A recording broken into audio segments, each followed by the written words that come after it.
Before timing your nolting machine, please make sure that you have spoken to a representative to make sure that your needle is in properly, the machine is threaded properly, and that nothing else could be a problem before you adjust your timing. Should you need to time your machine, this will be the proper sequence of events to do that. Typically, you're going to want to unplug the machine first.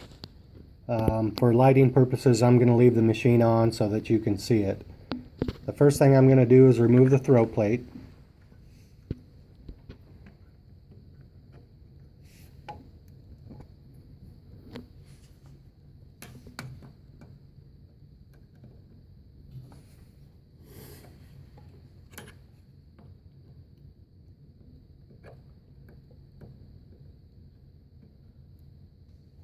A lot of times you have to push the throat plate up from the bottom instead of prying on the paint. You put the screwdriver underneath and give it a pop with the palm of your hand. The throat plate will come out. Remove the bobbin and bobbin case. Get the thread out of the way. In this instance, the needle is hitting the hook assembly, which is telling us it's out of time. It's hitting right on the hook shield, which is this piece right here. So I need to loosen the 3 screws on the back of the hook assembly. The 3 large screws, this being 1, 2, and 3. I'm going to loosen those.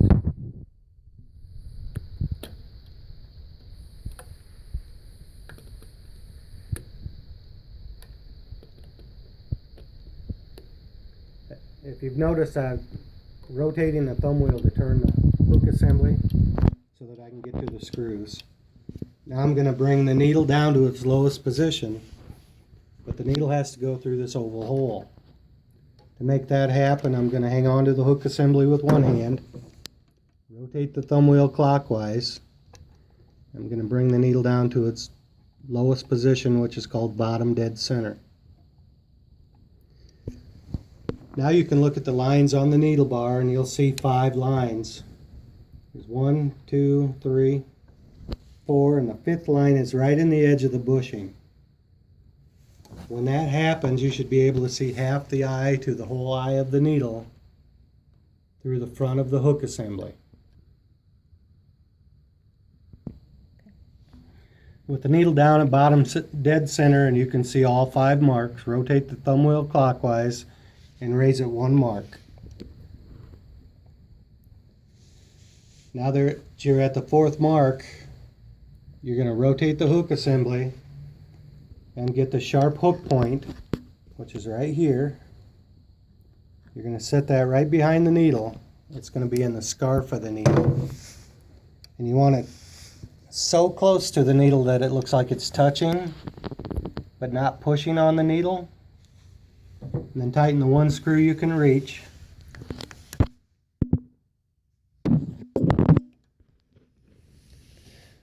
Just snug it up.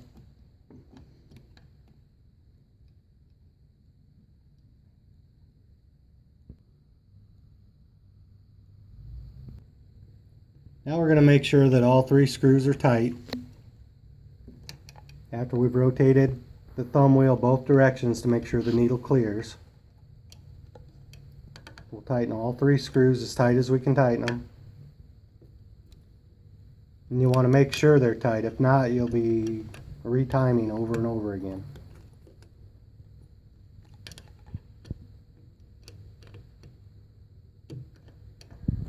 It's also important, if you've moved the hook assembly in or out on the shaft to set it, that this positioning finger right here typically is only in about 1/3 of the way. Your thread actually slips through there as it sews, and you can adjust that by loosening it on the bottom side and pull it in or out as needed. Now we're going to reassemble, put the throat plate back on, make sure that it's tight, and then we're going to test run the machine to make sure our timing's on. The countersunk side is always up, so the screws sit in flat and don't catch your thread. You want to make sure that you have the bobbin and bobbin case in when you start so the thread doesn't catch down in the hook assembly.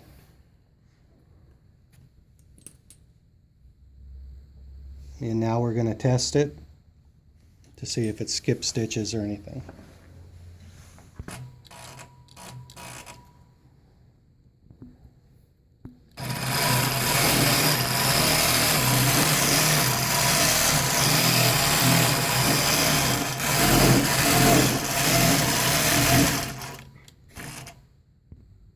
And that's how you time any of the Nolting Longarm machines.